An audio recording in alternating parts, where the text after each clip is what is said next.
ఒక అబ్బాయి ఒకరోజు ఓ రెస్టారెంట్కి వెళ్తాడు. వెయిటర్ వచ్చి అబ్బాయిని ఇక్కడ కూర్చోండి సార్ అని చెప్పి ఆర్డర్ తీసుకుంటాడు. ఆ అబ్బాయి బయట గమనిస్తూ ఉండగా తను ఒక 60 ఏళ్ళు పైబడిన ఒక ముసలివాడిని చూస్తాడు.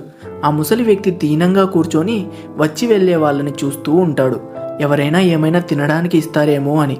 కానీ ఎవరూ ఆ వ్యక్తికి సహాయం చేయకుండా జాలిగా చూసి వెళ్ళిపోతుంటారు. అప్పుడు ఆ అబ్బాయి ఆర్డర్ చేసిన భోజనాన్ని తీసుకొని వెళ్ళి ఆ వ్యక్తికి తినమని ఇస్తాడు. ఆ ముసలి అతను చాలా సంతోషంగా ఆ భోజనాన్ని తీసుకొని తృప్తిగా తింటాడు. ఆ అబ్బాయి రెస్టారెంట్లోకి తిరిగి వచ్చి బిల్ పే చేయాలి అని వెయిటర్ని అడుగుతాడు.